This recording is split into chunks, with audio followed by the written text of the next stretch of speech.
Okay, let's start. So in the last lecture, I introduced the acceleration 4 vector.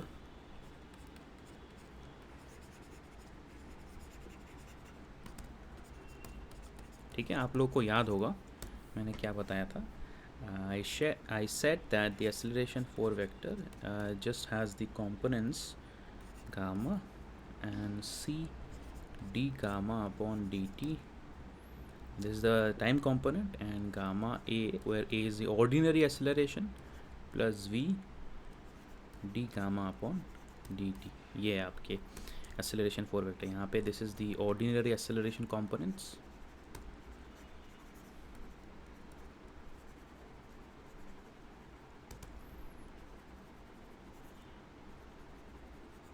Ordinary acceleration components, and this is the ordinary velocity components.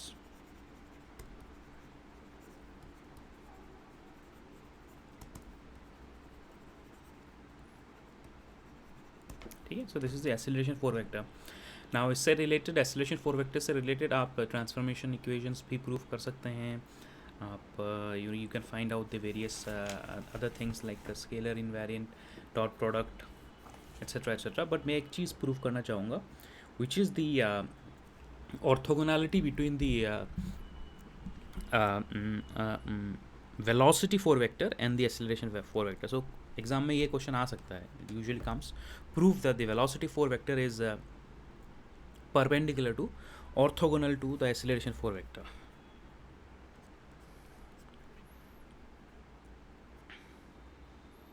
So 4 acceleration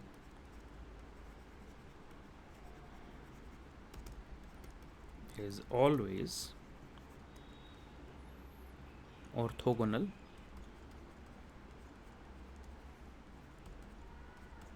to 4 velocity. ठीक है, this is an important point actually. So आपका जो 4 acceleration होता है और 4 velocity जो होता है, they have an orthogonal relationship. और उसको प्रूव करने के लिए what we can do is we can imagine a situation जहाँ पे किसी ऑब्जर्वर के रेस्पेक्ट में a particle is moving and the observer is also moving, and the particle is accelerating in such a manner that we take a look at the instantaneous relationship of the 4 acceleration and the 4 velocity vector. So let's suppose कि आपके पास आप एक inertial frame of reference में हैं. So let's just x y z.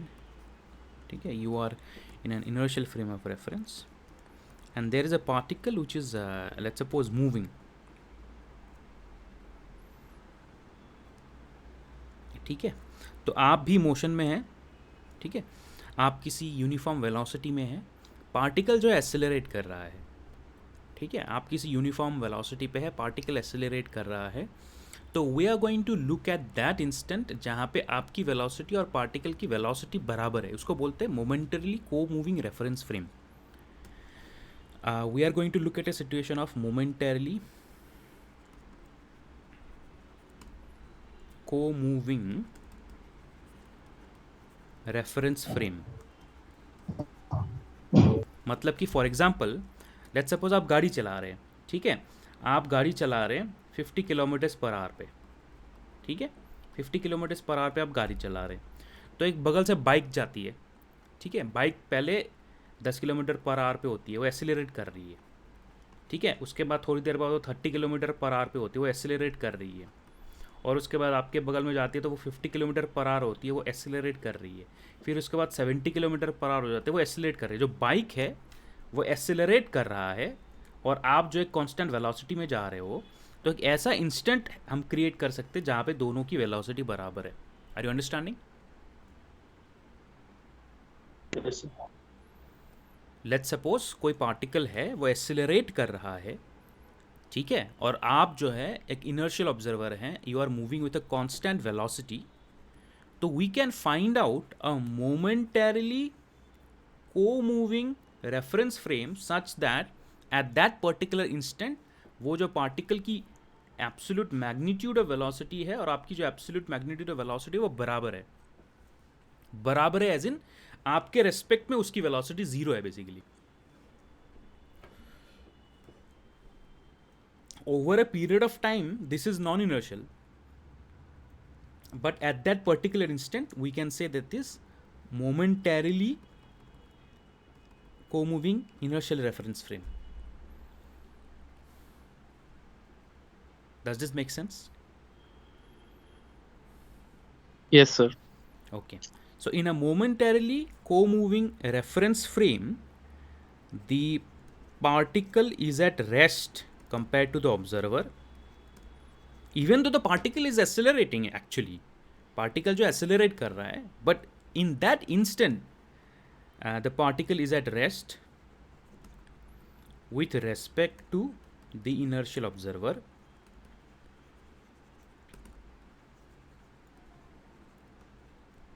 even though it is accelerating.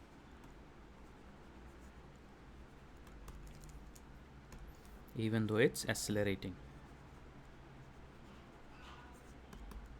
Even though it's accelerating. ऐसे situation में now ऐसे situation में अगर हम वेलोसिटी फोर वेक्टर को डिफाइन करते हैं, then velocity four vector will be what? Gamma c comma v. ये था ना वेलोसिटी फोर वेक्टर. यस और no? Yes, sir. Yes, sir. तो अगर हम पार्टिकल की वेलोसिटी फोर वेक्टर को डिफाइन करते हैं तो ऑटोमेटिकली पार्टिकल की जो वेलोसिटी है वो जीरो हो जाएगी, because it's with respect to the inertial observer. ठीक है, it's with respect to the inertial observer. तो पार्टिकल की जो फोर वेक्टर है that is gamma c comma zero. ठीक है, where gamma is of course equal to 1/√1 minus v square upon c square. So in a momentarily co-moving reference frame, the four vector associated with that particle is this. All right, and in that momentary co-moving reference frame, the rate of change of gamma with respect to time is also equal to 0, because at that we take such a small interval of time period जहाँ पे velocity is not actually changing that much. तो हम कह सकते हैं the gradient is equal to 0 at extremely tiny situation where both the particle and the inertial frame of reference are at rest with respect to each other. तो ऐसे situation में if I define the acceleration vector क्या था? Acceleration vector ये था. तो acceleration vector में मैं अगर लिखूँगा तो एक तो ये D gamma upon d T ये ज़ीरो हो जाएगा, और दूसरा जो है आपका वेलोसिटी ज़ीरो हो जाएगा. ठीक है, so if d gamma upon dt और velocity 0 हो जाए, then what I can write, so this is equal to gamma c multiplied by 0, है ना, c multiplied by 0 comma gamma a acceleration still non-zero plus v into 0 plus velocity which is 0 into 0. Okay, so ये आपका हो गया gamma 0 comma gamma A, where A is nothing but ordinary acceleration. तो this is equal to gamma square A, sorry gamma square 0 comma A, 0 comma A. So now we have obtained the velocity 4 vector which is gamma c comma 0 and acceleration 4 vector which is equal to gamma square 0 comma a. These are the moment velocity 4 vector and acceleration 4 vector corresponding to an observer who is observing a particle which is accelerating but in a momentarily co-moving reference frame, that particular instant where their relative velocities is equal to 0. तो ऐसे situation में अगर हम एक inner product लेते हैं between both these two quantities, let's suppose I से u and a. If I take an inner product of the 4 vector velocity and the 4 vector acceleration, what is this? This is nothing but u naught a naught, है ना, plus u1 a1 plus u2 a2 plus u3 a3. What is this? This is u naught is gamma c. This is nothing but minus gamma c into gamma square 0.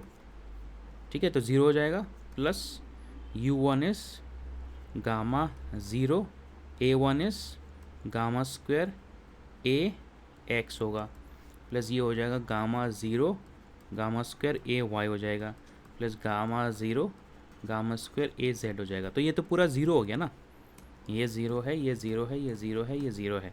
So the scalar product और the inner product of the four vector velocity and the four vector acceleration is equal to 0, which simply means that u and a are orthogonal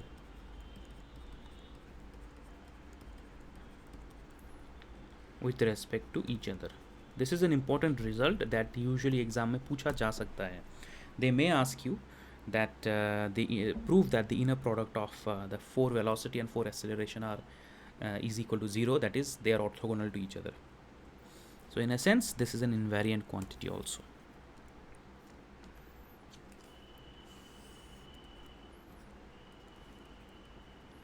Lorentz invariant. Is this clear?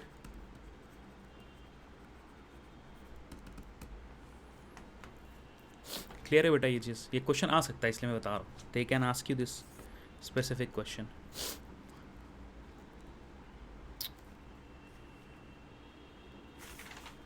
Is it clear? Yes, sir. Yes, sir. Okay, so let us move ahead to defining a very important quantity which is the momentum 4 vector. Momentum 4 vector is actually very important. ठीक है, based on velocity 4 vector और momentum 4 vector को भी define कर सकते हैं. So let me define what is the momentum 4 vector. Okay,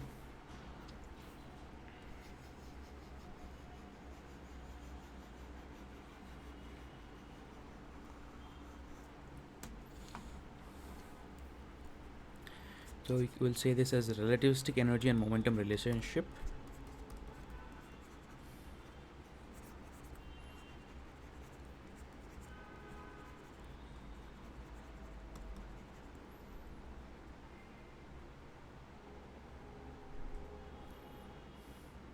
और energy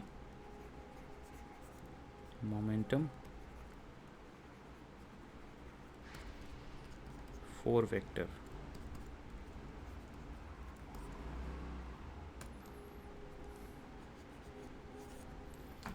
okay, energy momentum 4 vector.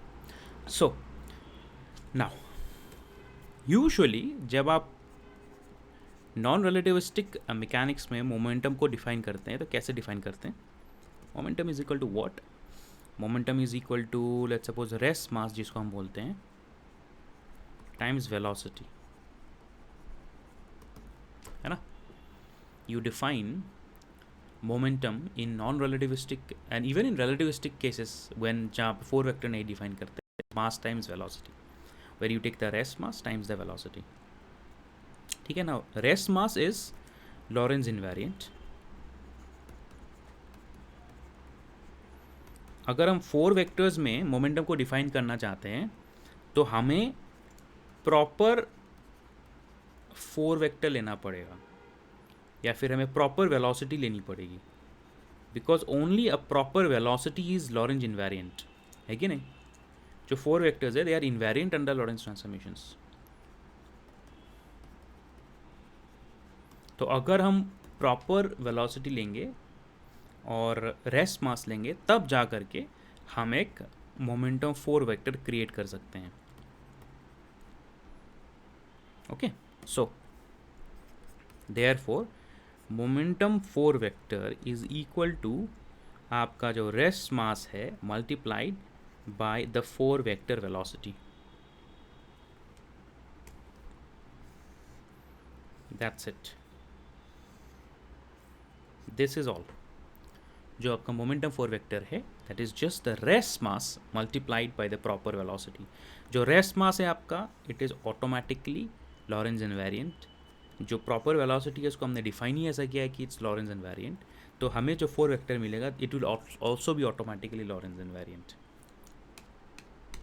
ठीक है, तो हियर आपका जो वेलोसिटी है, वेलोसिटी आपको क्या है मालूम ही है, that it is just displacement 4 vector with respect to proper time. displacement 4 vector with respect to proper time जो आपका मिलता है gamma c comma v. v is ordinary velocity. this is the ordinary velocity and the component time component. so यहाँ पे अगर हम components को देखें, if we look at the various kinds of components, so this will automatically go to you know,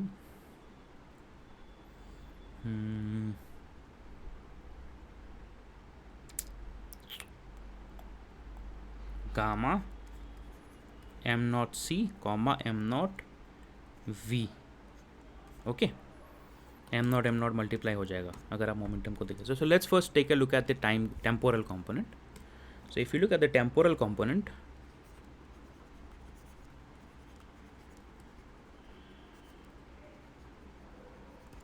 so this is the temporal component. So if you take a look at the temporal component, that means p0 is nothing but m naught u0, so which is nothing but m naught gamma c. Okay, so it is m naught c. Gamma का meaning क्या है? Gamma is root over 1 minus v square upon c square. So इसको हम कैसे लिख सकते हैं? What is this term बेटा? m naught upon root over 1 minus v square by c square क्या होता है? M relativistic. Dynamic mass. This is the relativistic mass जिसको हम m लिख सकते हैं, mc. Okay, so if c is the speed of light and m is the mass at any given point in time during its motion, so it's not the rest mass, so we can write this as mc square upon c. So what is mc square for any particle? E. Total relativistic energy contained by the particle, which is E. So E is the relativistic energy. So the total relativistic energy.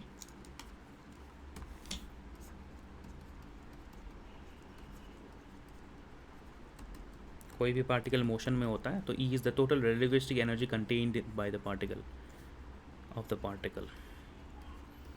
So here we have actually obtained a very important result. The important result is that, so the time component of the momentum is equal to E upon C, or the total energy is the time component of momentum multiplied by C. It's a very important result. जो momentum का time component होता है that is actually the total energy divided by the speed of light of any particle. यहाँ पे हमने कोई light photon की बात नहीं करी, हमने इलेक्ट्रॉन की बात नहीं करी. I am just looking at the equations. कोई स्पेसिफिक हमने एजम्पशन नहीं लिया यहाँ पे. The time component of the momentum is just this particular expression. It is important, you need to remember this.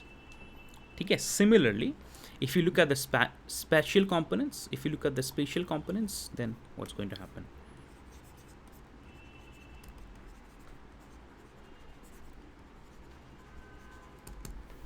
So if you look at the spatial components, what are the spatial components?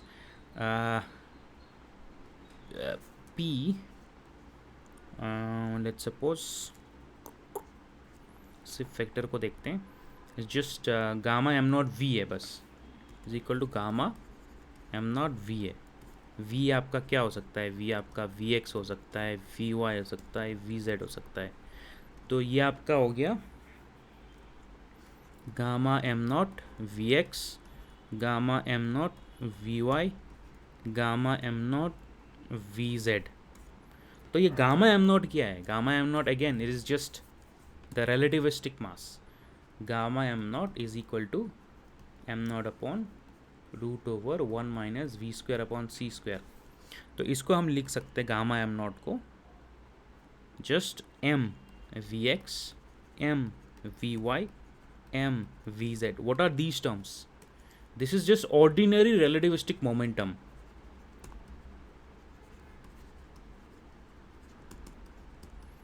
Ordinary relativistic momentum. तो ordinary relativistic momentum के terms है. So finally हम momentum 4 vector को लिख सकते हैं that P4 vector, the time component is E upon C and the spatial components are Px, Py, Pz. सो ये क्या है आपका? ये आपका Px है, Py है, Pz है. That's it. So this is your momentum energy 4 vector बोलते हैं इसको, मोमेंटम एनर्जी 4 वेक्टर. और एनर्जी मोमेंटम 4 वेक्टर या 4 energy momentum vector. So this is called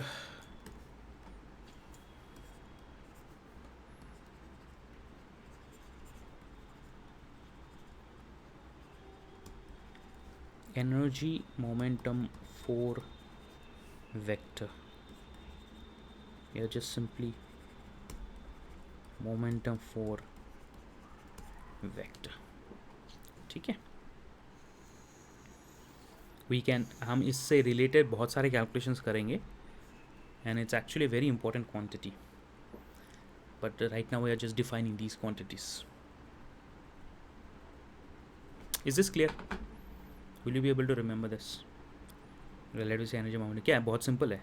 अगर आपको फॉर वेलोसिटी मालूम है तो फॉर मोमेंटम कैलकुलेट करना इट्स वेरी इजी. यस और no? Yes, sir. Can you find the scalar product of the 4 momentum with itself? 4 momentum का norm calculate कर सकते हो?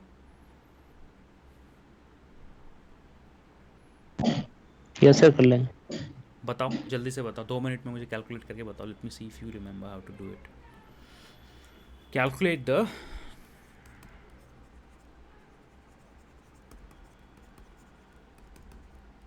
इनर प्रोडक्ट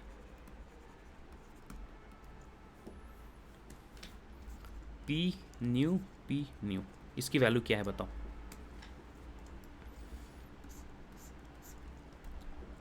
ये एग्जाम में आ सकता है. All of these can come in the exam.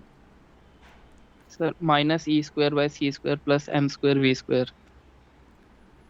Minus e square upon c square plus m square v square. इसको थोड़ा सिंप्लीफाई किया जा सकता है. आई थिंक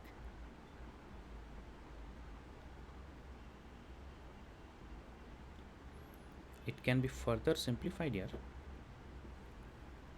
ये कैसे आ गया ऐसे? Sir p x square p y square p z की स्क्वायर फॉर्म में लिख देंगे.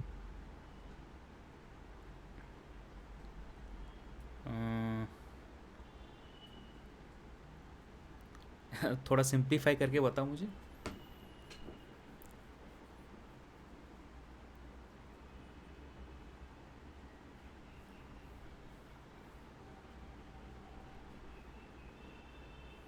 m under root v square minus c square. m under root v square minus c square. This is not correct. वैसे आकाश, ये जो आपने obtain किया है इसमें एनर्जी के जगह पे वो आप सब्सटीट्यूट करके देखो. ये सब्सटीट्यूट करके देखो. I think you will get a better answer.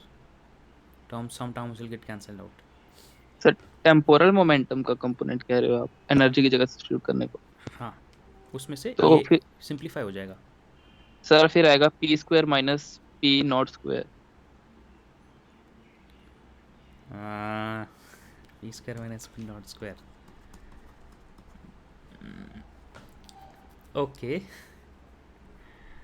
चलो मैं कर देता हूँ. सो पी म्यू ये क्या है? This is nothing but minus p naught square plus p one square plus p two square plus p three square. Okay, अब p naught क्या है? ई अपॉन सी के टर्म्स में भी लिख सकते हैं और हम एम नॉट गामा के टर्म्स पे भी लिख सकते हैं. यस और नो? ये this is equal to E upon C, right? This term is the same as this term. इन दोनों में कोई डिफरेंस नहीं है.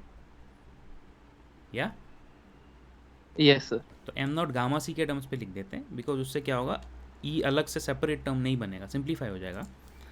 तो ये हो गया minus m naught gamma c whole square हो गया. ठीक है. अब जो p one square p two square p three square है वो क्या है? ये है वो, ये 3 टर्म्स है. तो या फिर ये हो गया आपका gamma m naught v x, ये हो गया, सॉरी, ये और ये हो गया आपका gamma m naught v x, gamma m naught v y, gamma m naught v z. तो v x v y v z का जो है आपका वो तो हो गया gamma square m naught square v x square plus v y square plus v z square हो गया, है कि नहीं?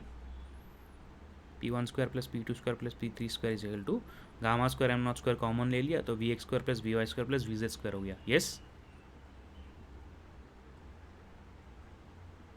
Yes or no? Yes, sir. So what is this? This is equal to minus m naught square gamma square c square, and this is equal to m naught square gamma square v square. अब gamma square क्या है यहाँ पे? तो ये आपका हो गया minus m naught square c square plus m naught square v square, और यहाँ पे आ गया आपका गामा स्क्वायर. तो gamma square is nothing but, अगर मैं एम नॉट स्क्वायर को बाहर लेता हूँ तो minus c square plus v square, और नीचे गामा स्क्वायर का आ जाएगा 1 minus v square upon c square is equal to आपका नीचे हो गया c square minus v square. यहाँ पे आ गया आपका माइनस एम नॉट स्क्वायर, तो ये हो गया c square minus v square, और ऊपर आ गया आपका एक सी स्क्वायर. ठीक है, तो ये आपका दोनों टर्म्स हो गए cancel, and you are left with minus m naught square c square. बस ये क्यों नहीं ऑब्टेन कर पाए आप? 1 2 3 4 स्टेप्स थे बस.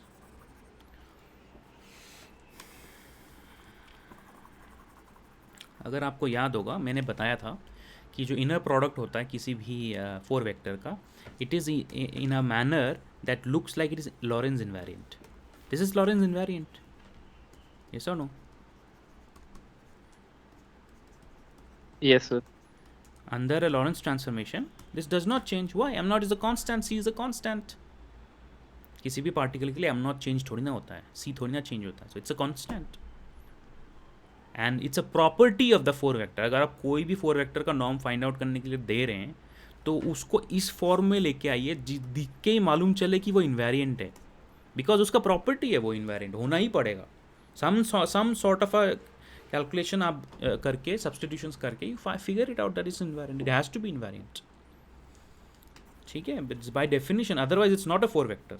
अगर इन्वेरिएंट नहीं होगा तो 4 वेक्टर ही नहीं होगा ये.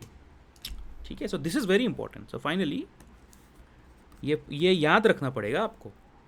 The inner product of the 4 momentum is equal to minus m naught square c square. ये आपको याद रखना क्यों पड़ेगा पता है? क्योंकि जिस तरह से आप न्यूटोनियन मैकेनिक्स में प्रॉब्लम सॉल्विंग करते हैं, जहाँ पे आप law of conservation of momentum वगैरह यूज़ करते हैं, उसी तरह से रिलेटिविस्टिक काइनेमेटिक्स में भी लॉज यूज़ करनी पड़ेंगी, जहाँ पे कंजर्वेशन ऑफ 4 वेक्टर मोमेंटम आ जाएगा. जब कंजर्वेशन ऑफ 4 वेक्टर मोमेंटम आ जाएगा, उन कैलकुलेशंस में आपको इस तरह की कैलकुलेशंस करनी पड़ेंगी. So you need to remember this. All of these are very important. This is very very important. The norm of a 4 vector momentum. ठीक है,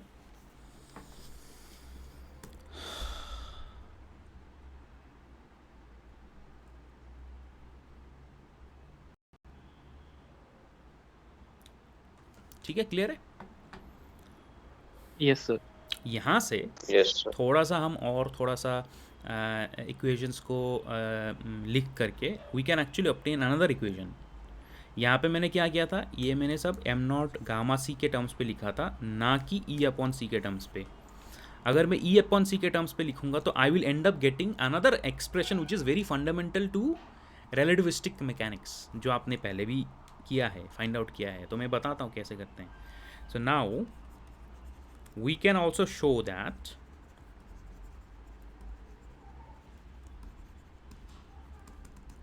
अगर मैं if I take the inner product p mu, तो e upon सी के terms में मैं लिख सकता हूँ उसको e अपॉन सी स्क्वायर, और rather p not square minus plus ये जस्ट p स्क्वायर हो जाएगा आपका.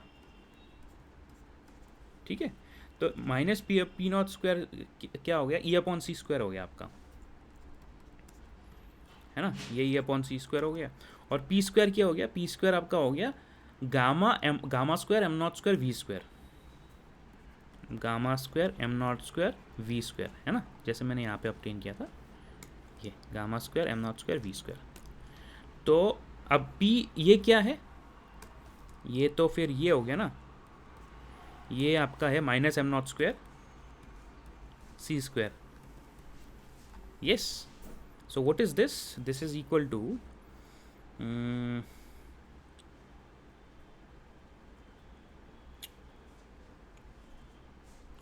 Minus m naught square c square is equal to minus e square upon c square plus what is this, gamma m naught is just equal to m, and gamma m naught v is equal to mv, which is nothing but the ordinary momentum, जिसको हम ordinary momentum बोलते हैं, not in 4 vector mechanics.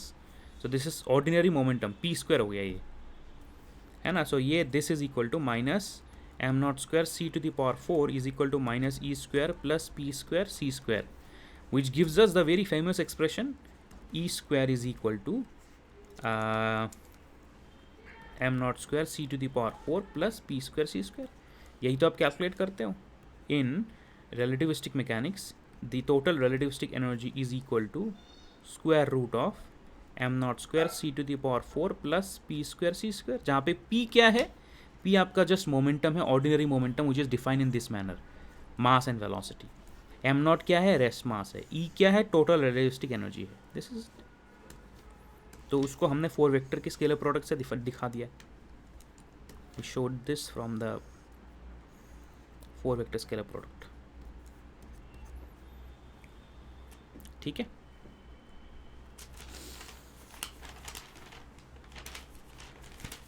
Is this clear?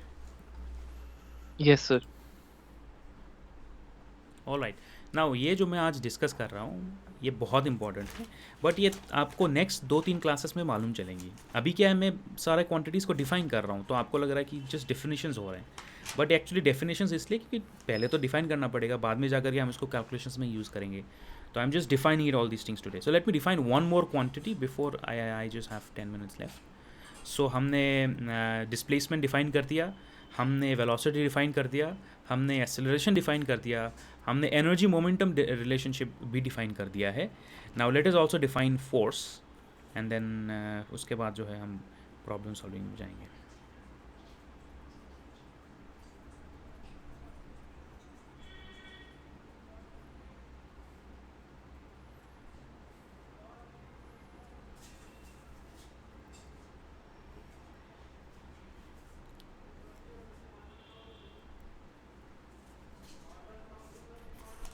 Okay, so let me define what is force.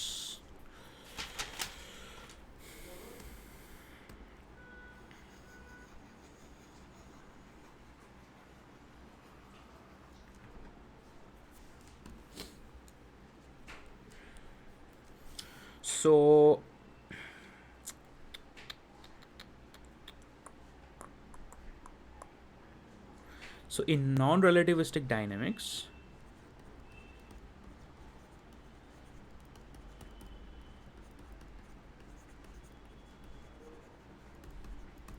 we define the force experienced by a particle as a time rate of change of momentum.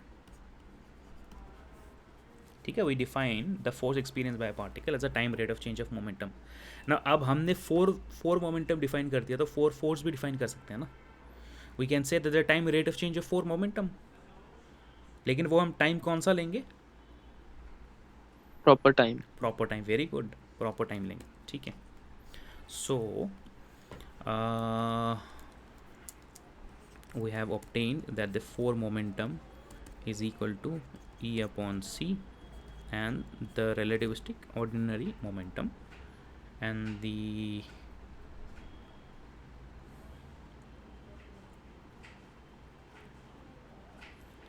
for force, let's suppose, so we're going to define the force as the proper time derivative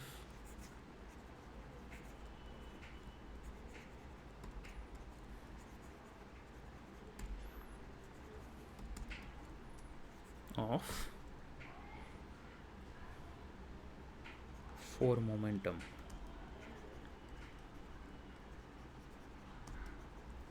So for force F mu is equal to d by d tau.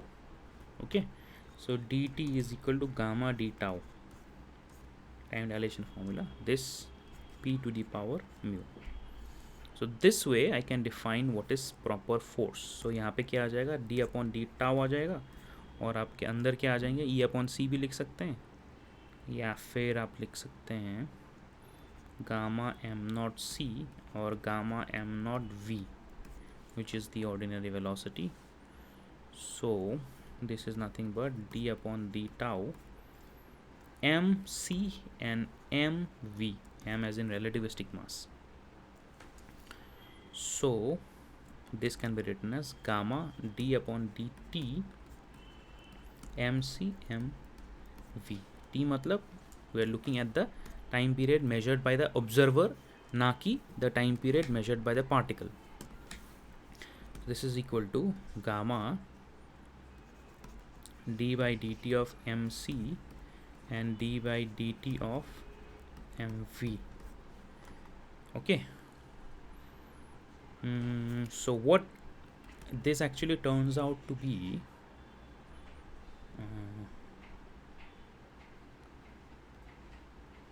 Actually इसको ई by सी लिखते तो better रहता मुझे लग रहा है. ई by सी लिख देता हूँ मैं इसको, बार बार सब्स्टिट्यूट करना पड़ेगा. तो ये ई बाई सी है, ये ई बाई सी है, ई बाई सी है, ये ई बाई सी है. So what you and up getting is gamma 1 upon c de upon dt and d, what is this? This is the ordinary momentum, so dp upon dt. तो ordinary momentum का time derivative कितना होता है? Ordinary force.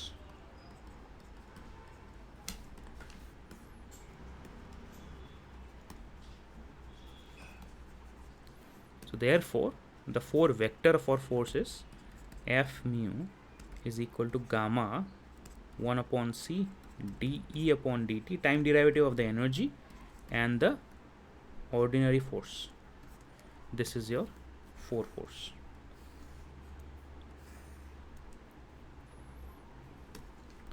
So this is the temporal component.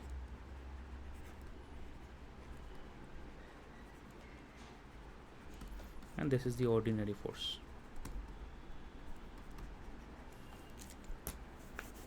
Clear है?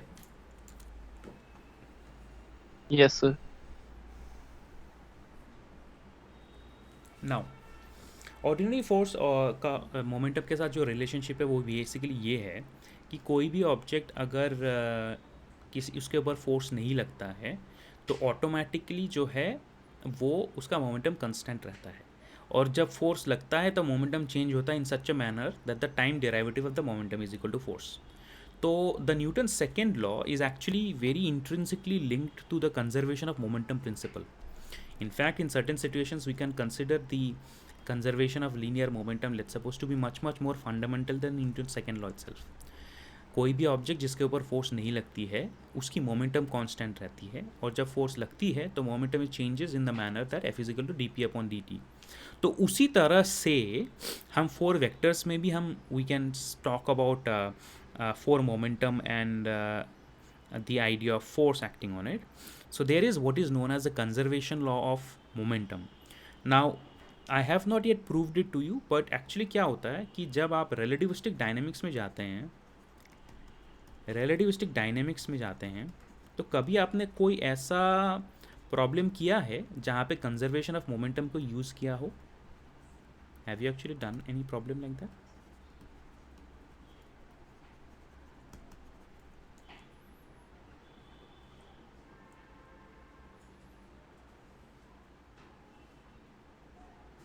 Have anybody done a problem जहाँ पे उन लोगों ने आपने कंजर्वेशन ऑफ रिलेटिविस्टिक मोमेंटम को अप्लाई किया है?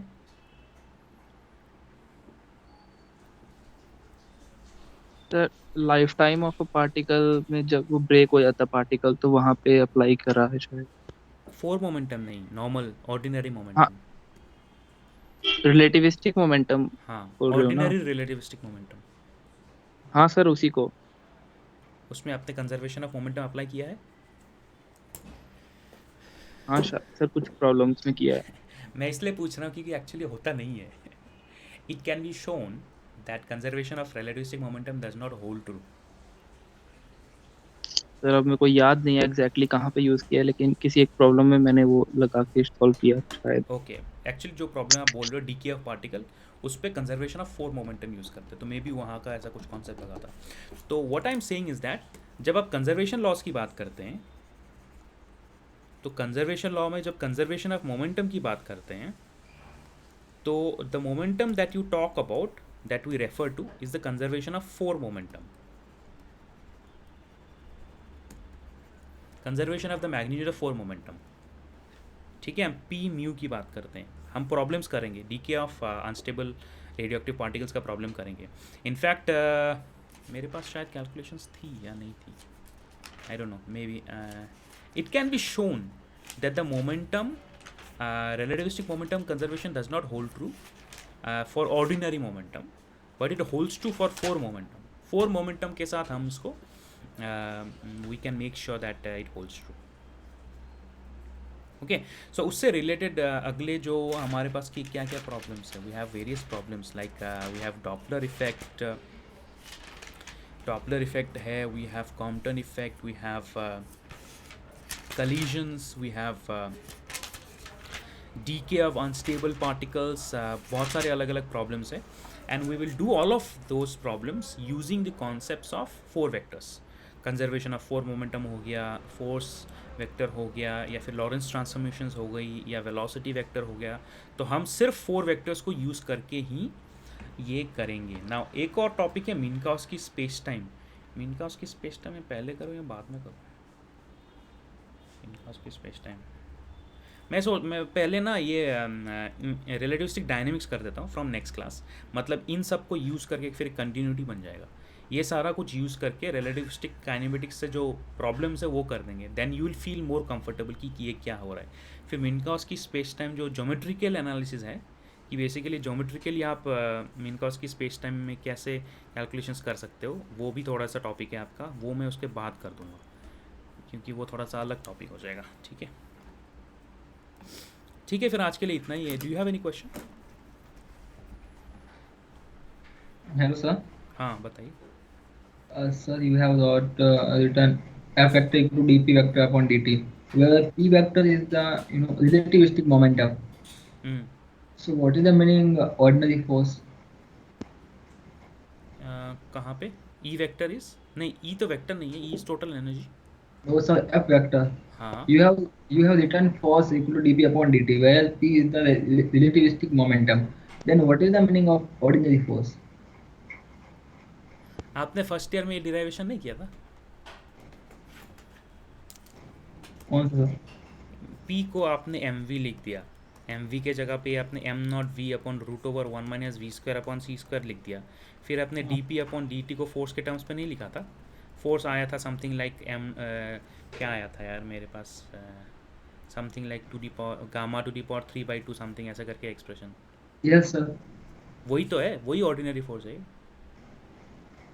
अच्छा ओके सर. मतलब जिस तरह से लेट्स सपोज यहाँ वेलोसिटी की बात करते हैं तो विदाउट फॉल वेक्टर, हाँ विदाउट यूजिंग फॉल वेक्टर जो हमारे पास फोर्स आता है वो, हाँ वही है ना ऑर्डिनरी फोर्स. हाँ ऑर्डिनरी. देखो मैं तुम्हें स्टार्टिंग से समझाता हूँ. ये यहाँ पे लेट्स सपोज ये वेलोसिटी की बात करते हैं, तो वेलोसिटी में ऑर्डिनरी वेलोसिटी ये हो गया ना. ऑर्डिनरी वेलोसिटी का मतलब है जहाँ पे हम टाइम कंपोनेंट को नहीं मान रहे, हम सिर्फ स्पेस कंपोनेंट्स को देख रहे हैं. Normally day to day life में हम इसको ऑर्डिनरी वेलोसिटी मानते हैं, बट 4 वेक्टर में हमें ये टाइम कंपोनेंट भी इंक्लूड करना पड़ता है. Are you understanding? Yes sir. तो जब हम टाइम कंपोनेंट की बात नहीं करते हैं, जब हम सिर्फ स्पेस कंपोनेंट्स में ही कैलकुलेशंस करते हैं, तो ये ऑर्डिनरी मोमेंटम क्या है? ऑर्डिनरी मोमेंटम तो ये हो गया ना, ये क्या है? स्पेस कंपोनेंट्स है ना, ये ऑर्डिनरी मोमेंटम है आपका. ऑर्डिनरी मोमेंटम वो है जो हम 4 वेक्टर एनालिसिस से पहले जब हम डिफाइन करते थे. These are actually not the actual vector, but these are the space components, quantities defined in space. लेकिन वो क्वांटिटीज डिफाइन इन स्पेस को जब हम quantities define in time axis में कंबाइन करते तब जाके 4 वेक्टर बनता है. तो उसमें I am calling this as the ordinary momentum in the sense that before studying 4 vectors आपने जिस रिलेटिविस्टिक मोमेंटम की बात करी थी वो ये है. उसी तरह से बिफोर स्टडिंग 4 वेक्टर्स जब आपने किसी फोर्स की बात करी थी, रिलेटिविस्टिक फोर्स की बात करी थी, वो ये है. Are you understanding? Yes sir. तो यही है वो कि 4 वेक्टर्स में ये तो हो गया आपका टेम्पोरल कंपोनेंट, और ये आपका हो गया वो ऑर्डिनरी फोर्स. ऑर्डिनरी मतलब not non relativistic, it is still relativistic, but it is only defined in terms of x y and z. तो आपका एफ एक्स है, एफ वाई है, एफ जेड है, ठीक है। और ये हो गया आपका एफ ज़ीरो या एफ टी बोल सकते हो आप।